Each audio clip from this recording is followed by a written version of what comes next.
Hey, hello there everybody. How you doing? We are into February now. I can't believe that. Hang on. Sorry, my bag was kind of stuck on my other hand. Sorry about that. Okay, now I got it now. It's I can't believe that January is gone. Over already. And so far, my February has gotten off to a very good start. It's been cold here. There's been more snow on the ground, which is actually kind of nice to see because, like I've been saying, like climate change all around the world. We don't have snow around all year, even though I'm in Canada. I mean, my coat, man, this is more of a heavy-duty kind of coat. Like, not just a light coat. No, man, like, I find like I really don't need it unless it's like under zero, like below freezing. Sorry, I go by Celsius. I know a lot of you go by Fahrenheit. I go by Celsius. So, but yeah, just, oh man, like, most of the time I don't need it zipped up all the way. I will say that, but then there's me complaining about having a coat that works too well.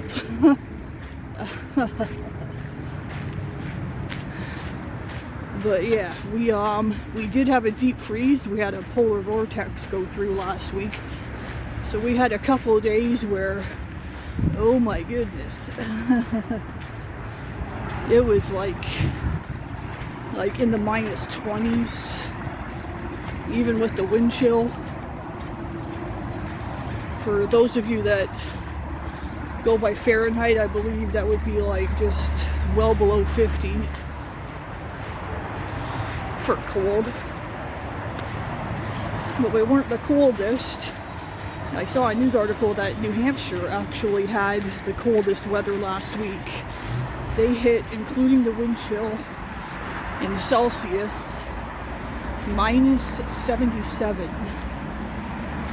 Now that's like 3 times as cold as it could get where I am. And that was like, wow.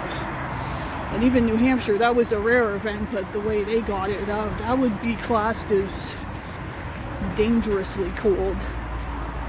And I thought the other week the perfect way for me to word it, why I tend to like fall and winter and even a little bit of spring sometimes better than the hot, humid summers. It's not so much that I love the cold. It's more that just it's easier to control my surroundings and the things around me in order to adjust it so I can be more comfortable. And I swear, I don't know if it's just me, I swear I've got better hair and skin in the colder and in the cooler weather. Anyways. So I just wanted to talk a little bit about Serena Williams. Her baptism, she got baptized on January 8th of this year. There's a video recording of it. And she is a famous tennis player.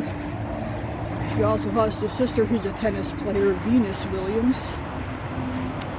And I've learned a little bit about her background. I believe she grew up in a Jehovah's Witness family, but I believe her mother is a witness and her dad isn't. So that explains why she was able to go into tennis, because having a non-believing father, it's I've heard about her growing up, even before I was a witness. I'm not a huge sports fan, but I knew who she was and that she was a tennis player. I knew that, and I can't remember if it's more Serena or Venus, but I know one or both of them do really good at tennis.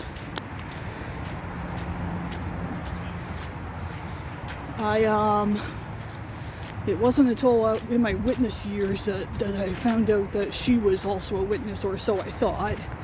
Well, I mean, just in the sense that I did not know that she was not baptized all those years, which would explain her behavior all those years. And I think there was a bit of, honestly, just jealousy and resentment among a lot of witnesses who were fans of her.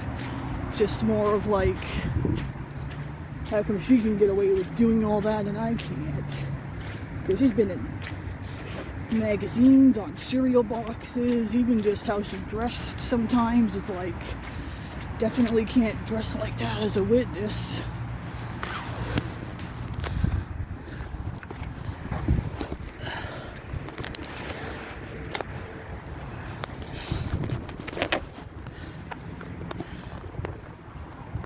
Sorry, my arm's getting tired. It's been a long day.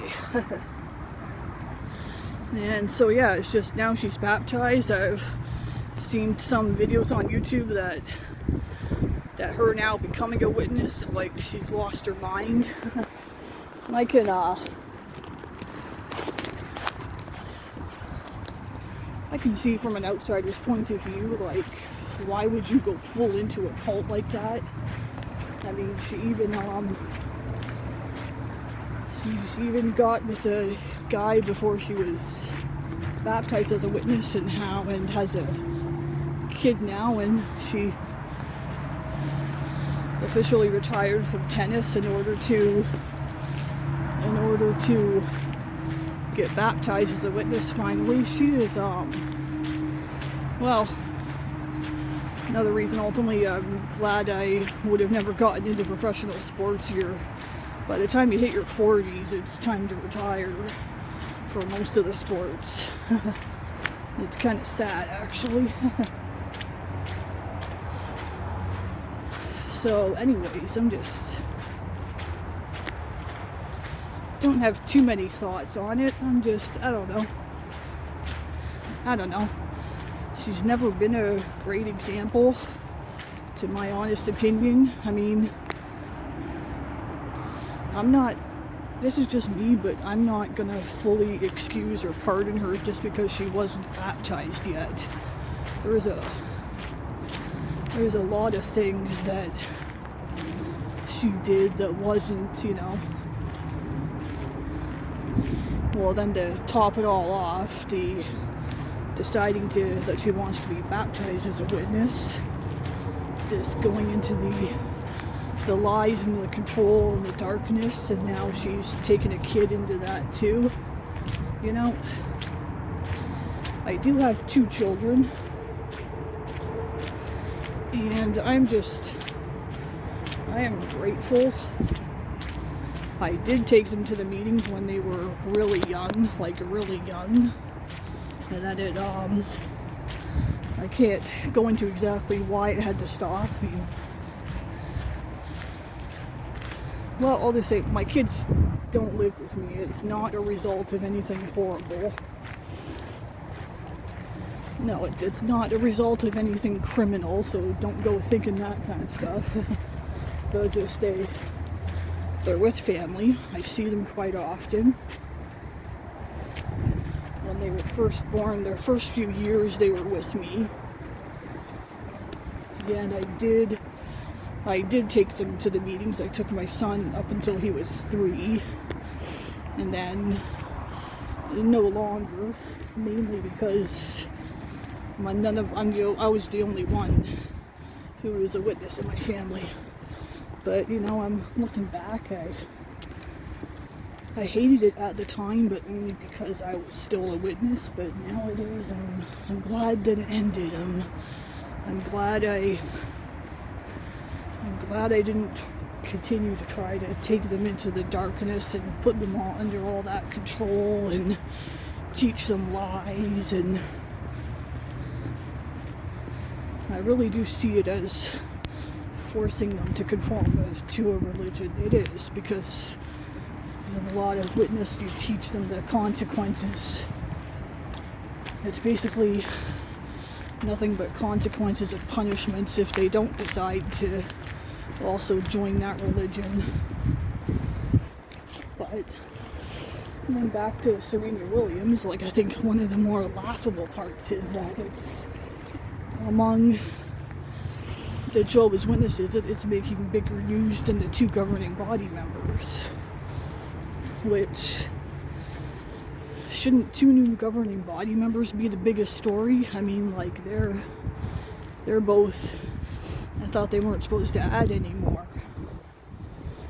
And now, I mean, some of the governing body before are like pretty old, getting up there a lot, but now they added 2 more, and yet something else is a much bigger story than them right now.